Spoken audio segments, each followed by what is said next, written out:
ಯಾರನ್ನು ಅಗೌರವದಿಂದ ಮಾತನಾಡಿಸಬೇಡಿ, ಹಾಗೆ ಯಾರನ್ನು ನೋಯಿಸಬೇಡಿ. ಈ ದಿನ ನೀವು ಶಕ್ತಿವಂತ ಆಗಿರಬಹುದು, ಆದರೆ ಕಾಲ ನಿಮಗಿಂತ ಶಕ್ತಿಕರವಾದದ್ದು. ಕಾಲಚಕ್ರ ತಿರುಗುತ್ತಿದೆ. ನಿಮ್ಮನ್ನ ಅಗೌರವದಿಂದ ಕಾಣುವ ಸಮಯ ಬರುತ್ತದೆ. ಅದಕ್ಕೆ ಎಲ್ಲ ಸಮಯದಲ್ಲೂ ಸ್ವಲ್ಪ ಎಚ್ಚರಿಕೆಯಿಂದ ಇರುವುದನ್ನು ಕಲಿಯಿರಿ. ನಿನ್ನ ಹವ್ಯಾಸಗಳು ಸರಿಯಾದ ರೀತಿಯಲ್ಲಿ ಇಲ್ಲದಿದ್ದರೆ ನೀನು ಎಷ್ಟೇ ಧನಿಕನಾಗಿದ್ದರೂ ಭಿಕ್ಷುಕನಾಗುವ ಸಂಭವ ಇರುತ್ತದೆ. ನೀನು ಬಲವಾದ ನಿರ್ಣಯಗಳನ್ನು ತೆಗೆದುಕೊಳ್ಳದಿದ್ದರೆ ನಿನ್ನ ಭವಿಷ್ಯತ್ತು ದುರ್ಬಲವಾಗುತ್ತದೆ. ನೀನು ತೆಗೆದುಕೊಳ್ಳುವ ಸರಿಯಾದ ನಿರ್ಣಯಗಳ ಮೇಲೆ ನಿನ್ನ ಭವಿಷ್ಯ ಬಲಗೊಳ್ಳುತ್ತದೆ. ಒಬ್ಬ ವ್ಯಕ್ತಿಯ ಹೃದಯದಲ್ಲಿ ನೀತಿ ನಿಜಾಯಿತಿ ಇದ್ದಾಗ ಅದರ ಸೌಂದರ್ಯ ಅವರ ವ್ಯಕ್ತಿತ್ವದಲ್ಲಿ ಕಾಣಿಸುತ್ತದೆ. ಪ್ರತಿ ಕ್ಷಣವೂ ಅನುಮಾನದಿಂದ ಬದುಕುವ ವ್ಯಕ್ತಿಗೆ ಈ ಪ್ರಪಂಚದಲ್ಲಿ ಎಲ್ಲೇ ಹುಡುಕಿದರೂ ಎಷ್ಟೇ ಹುಡುಕಿದರೂ ಸಂತೋಷ ಸಿಗುವುದೇ ಇಲ್ಲ.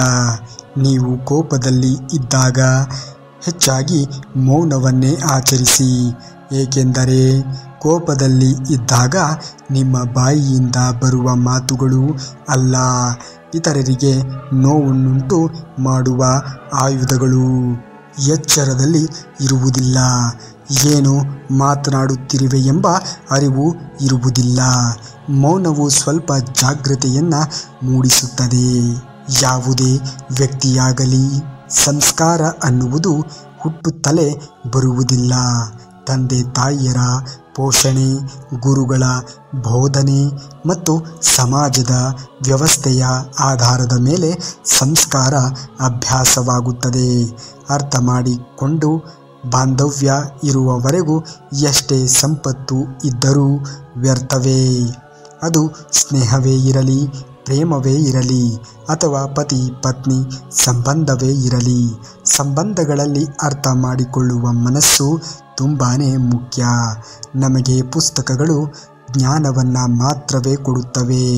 ಆ ಜ್ಞಾನವನ್ನು ಹೇಗೆ ಮತ್ತು ಎಲ್ಲಿ ಬಳಸಬೇಕು ಅನ್ನುವ ಯೋಚನೆ ನಮಗೆ ಬಿಟ್ಟಿದ್ದು.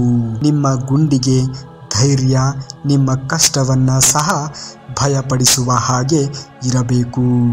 ಆಗಲೇ ನಾವು ಮುಂದಕ್ಕೆ ಸಾಗಬಲ್ಲೆವು. ನಾವು ಅರ್ಥವಿಲ್ಲದ ಆವೇಶಕ್ಕೆ ಒಳಗಾಗಬಾರದು. ಅದು ಅನೇಕ ಸಮಸ್ಯೆಗಳಿಗೆ ದಾರಿಯಾಗುತ್ತದೆ. ಹಾಗೆ ಏನನ್ನು ಯೋಚಿಸದೆ ನಿರ್ಣಯವನ್ನು ತೆಗೆದುಕೊಳ್ಳಬಾರದು. ಅದು ಅನೇಕ ದುಃಖಗಳಿಗೆ ಕಾರಣವಾಗುತ್ತವೆ. ಎಲ್ಲಿಯಾದರೆ ಅಹಂಕಾರ ಆರಂಭವಾಗುತ್ತದೆಯೋ ಇನ್ನು ಪತನವೂ ಕೂಡ ಅಲ್ಲೇ ಆರಂಭವಾಗುತ್ತದೆ. ವ್ಯಕ್ತಿತ್ವವೇ ಇಲ್ಲದವ ಮಾತು, ಮಾನವೀಯತೆ ಇಲ್ಲದವರ ಪ್ರೇಮ, ಹಾಗೆ ಸ್ಥಿರತೆ ಇಲ್ಲದವರ ಸಲಹೆಗಳನ್ನು ನಂಬಿದರೆ ಜೀವನದಲ್ಲಿ ಕೊನೆಗೆ ವಿಷಾದವೇ ಉಳಿಯುತ್ತವೆ. ನಾವು ನಿರಾಗ್ರಹವನ್ನು ಹೊತ್ತು ಪ್ರತಿ ಹೆಜ್ಜೆಗಳನ್ನು ಬಹಳ ಜಾಗೃತಿಯಿಂದ ಇಡಬೇಕು. ಏಕೆಂದರೆ ಇಡುವ ಒಂದು ತಪ್ಪು ಹೆಜ್ಜೆ ನಮ್ಮನ್ನು ಪಾತಾಳಕ್ಕೆ ದೂಡುತ್ತದೆ. ಜ್ಞಾನ ಅನ್ನುವುದು ಸಂಪಾದಿಸಿದರೆ ಬರುವುದಿಲ್ಲ. ಅದು ನಮ್ಮಲ್ಲಿರುವ ಅಜ್ಞಾನವನ್ನು ತೊರೆದು ಅದು ತಾನಾಗಿಯೇ ಉಂಟಾಗುತ್ತದೆ. ಅಳು ಬಂದಾಗ ಒಬ್ಬರೇ ಅಳಬೇಕು. ನಗು ಬಂದಾಗ 4 ಜನರೊಂದಿಗೆ ನಗಬೇಕು. ಎಲ್ಲರೊಳಗೆ ಅತ್ತರೆ ನಾಟಕವೆನಿಸುತ್ತದೆ. ಅದೇ ಒಬ್ಬರೇ ನಕ್ಕರೆ ಹುಚ್ಚ ಎನಿಸುತ್ತದೆ. ಯಾವುದೇ ಬಾಂಧವ್ಯವಾಗಲಿ ಇದ್ದರೆ ಕನ್ನಡಿ ಹಾಗೆ ಇರಬೇಕು ಅಥವಾ ನೆರಳಾಗಿ ಇರಬೇಕು. ಕನ್ನಡಿ ಸುಳ್ಳು ಹೇಳುವುದಿಲ್ಲ, ಹಾಗೆ ನೆರಳು ನಮ್ಮನ್ನು ಬಿಟ್ಟು ಹೋಗುವುದಿಲ್ಲ. ನೀನು ಆಡುವ ಪ್ರತಿ ಮಾತು ಕೂಡ ಪ್ರೇಮದಿಂದ ಇರಬೇಕೇ ಹೊರತು ನಾಟಕೀಯವಾಗಿ ಅಲ್ಲ.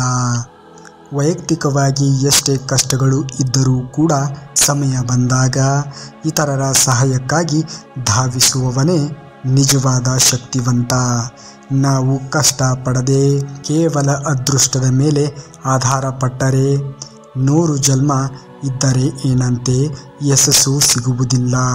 ನೀನು ಇಷ್ಟದಿಂದ ಮಾಡುವ ಕೆಲಸ ನಿನ್ನಲ್ಲಿ ಶಕ್ತಿಯನ್ನು ಬೆಳೆಸುತ್ತದೆ. ಅದೇ ನೀನು ಕಷ್ಟದಿಂದ ಮಾಡುವ ಕೆಲಸ ನಿನ್ನಲ್ಲಿ ಶಕ್ತಿಯನ್ನು ಕುಗ್ಗಿಸುತ್ತದೆ.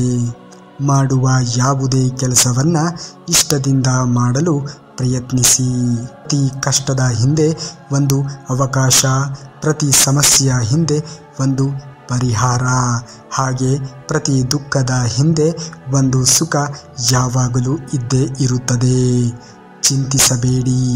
ನಿಮ್ಮ ಬುದ್ಧಿವಂತಿಕೆಯಿಂದ ಮಾತನಾಡುವುದು ಉನ್ನತ ವಿಷಯವಲ್ಲ, ಬದಲಾಗಿ ನಿನಗೆ ಗೊತ್ತಿರುವಷ್ಟು ಮತ್ತು ಅವಶ್ಯಕತೆ ಇರುವಷ್ಟು ಮಾತನಾಡುವುದು ಉನ್ನತ ವಿಷಯ. ಉದಾಹರಣೆಗೆ ಕೊಡುವುದು ಬಹಳ ಸುಲಭ, ಆದರೆ ಉದಾಹರಣೆಗೆ ನಿಲ್ಲುವುದು ಬಹಳ ಕಠಿಣ. ನಿಮ್ಮ ದುಃಖ ಮತ್ತು ಸಮಸ್ಯೆಗಳಿಂದ ಹೇಗೆ ಹೊರ ಬೀಳಬೇಕೋ ಯೋಚಿಸಿ, ಬದಲಾಗಿ ಇತರರಿಗೆ ಹೇಳುವುದಲ್ಲ. ಏಕೆಂದರೆ ಒಬ್ಬರ ಸಮಸ್ಯೆಗಳನ್ನು ಇನ್ನೊಬ್ಬರು ತೀರಿಸುವುದಿಲ್ಲ.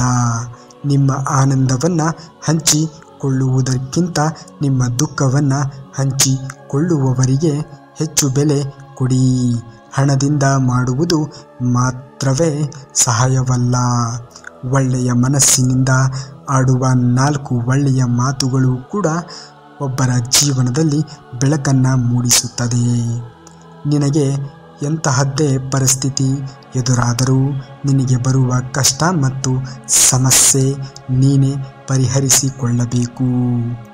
ಯಾರು ಬರುವವರು ಏನೋ ಮಾಡುವವರು ಕಾಯಬೇಡ. ಎಲ್ಲ ಶಕ್ತಿ ನಿನ್ನಲ್ಲೇ ಇದೆ. ಗತವನ್ನು ಯೋಚಿಸುತ್ತಾ ದುಃಖ ಪಡಬೇಡಿ. ಭವಿಷ್ಯವನ್ನು ನಿರ್ಮಿಸಿಕೊಳ್ಳಲು ಸುಲಭವಾಗಿರುವಂತಹ ದಾರಿ ಎಂದರೆ ಪ್ರಯತ್ನಿಸುವುದು.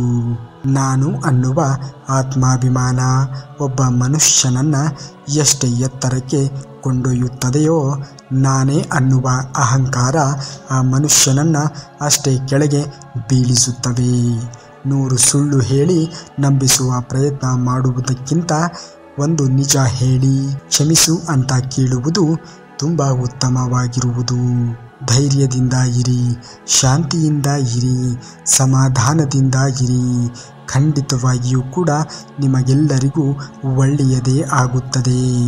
ಇನ್ನು ಶ್ರೀಕೃಷ್ಣ ಪರಮಾತ್ಮನ ಇದೇ ರೀತಿಯಾಗಿರುವಂತಹ ಮಾಹಿತಿಗಳಿಗಾಗಿ ತಪ್ಪದೇ ನಮ್ಮ ಚಾನಲ್ನ ಸಬ್ಸ್ಕ್ರೈಬ್ ಮಾಡಿಕೊಳ್ಳಿ, ಹಾಗೂ ಈ ವಿಡಿಯೋಗೆ ಒಂದು ಲೈಕನ್ನು ಮಾಡಿ. ಮುಂದಿನ ವಿಡಿಯೋದಲ್ಲಿ ಸಿಗುವವರೆಗೂ ಧನ್ಯವಾದ. ಕರುನಾಡಿಗೆ.